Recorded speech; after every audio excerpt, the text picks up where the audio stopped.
Une allocution décisive, scrutée par le Royaume-Uni et le monde entier. Ce dimanche 25 novembre, Charles III a livré son premier discours de Noël en tant que roi. Très attendu, celui-ci a été dévoilé avant l'heure sur Internet, par une chaîne australienne. Un exercice protocolaire, qui n'en reste pas moins personnel, renouvelant chaque année le lien entre le monarque britannique et ses sujets. Le message est d'autant plus important qu'il est le premier à ne pas être prononcé par Elisabeth II depuis 70 ans. Solennel, face caméra dans la chapelle Saint-Georges du château de Windsor, Charles III s'est donc adressé aux téléspectateurs dans un costume bleu marine, devant un sapin de Noël décoré. Ses premiers mots ont été pour sa mère, la défunte reine: « Je me tiens ici, si près d'où ma mère bien-aimée repose avec mon cher père », a-t-il souligné en préambule. Le souverain a ensuite évoqué les lettres, cartes et messages de soutien envoyés par la population à la suite du décès d'Elisabeth II. « Je ne pourrai vous remercier assez pour l'amour et la compassion que vous avez témoigné à toute notre famille », a poursuivi Charles III.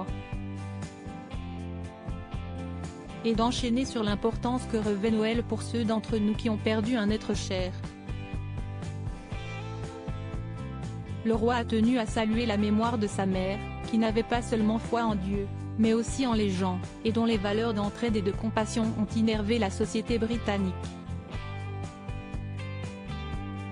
Une prise de parole également axée sur le devenir des populations touchées par les guerres et les famines, en ces temps difficiles à travers le monde et dans le Commonwealth. Et de rappeler l'importance de l'action menée par les organisations humanitaires et les œuvres de charité. Supérieur à Charles III, retour en images sur les femmes de sa vie et quel message pour ses fils, William et Harry? Si Charles III n'a pas adressé d'attention particulière à ses fils, aucun message personnel n'était destiné à Harry. Cependant, ce dernier n'a pas manqué de rappeler les visites effectuées par son William et son épouse Kate lors de nombreux événements caritatifs, au chevet des plus démunis. Le tout, accompagné d'images des visites officielles effectuées par le prince et la princesse de Galles durant l'année. Un discours somme toute classique, qui n'en demeure pas moins orienté vers l'entraide et la conscience des difficultés actuelles.